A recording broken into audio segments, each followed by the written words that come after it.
አንተ ዘግተህ ውጣ እንጂ ምንድነው እሱ? አንተ አትወጣም? ረረረ ውበት እቺንማ እናግራታለሁ። በምን አቅም ነው እቺን የመሰለች ቆንጆ የምታናግራት? ተብታባ እሱን አሁን ላሳይ አይደለ?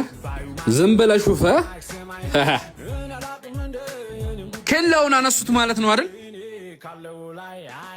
የምን ኬላ? እዚህ ሰፈር ቆንጆ እንዳይገባ ያጋድለናል ብዬ አልነበረም? ጅንጀና መሆኑ ነው። አይገርምሽም? መጠኩብሻ።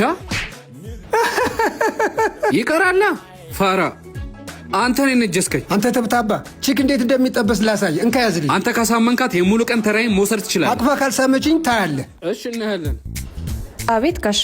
የኔ ልጅ ቁጭ ልጄን ነው የምትመስየው። እውነት? አዎ ምን ያደርጋል፣ ከሞተች ትላንት 1 ዓመት ሆናት። እሷ ብትኖር ኖሮ።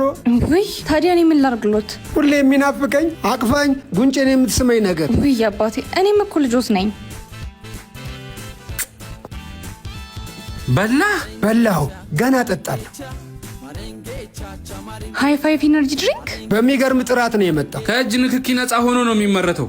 እንድታውቂው ነው። የት ማግኘት እችላለሁ? በሁሉም ሱቆችና በሱፐር ማርኬት ማግኘት ይቻላል። ከኢትዮጵያ ምግብና መጠጥ ምዘና ተቋም የጥራት ማረጋገጫ የተሰጠው ነው። የቦሌ ታክሲቱ ጋር ነው የማገኘው ጋሼ። ይህንን ጠጥተሽማ በእግርሽም መሄድ ትችያለሽ። ነይ እዛ ጋር አለ። ይሄ የተረገመ ሼባ ችኮቹን ጨረሰብን።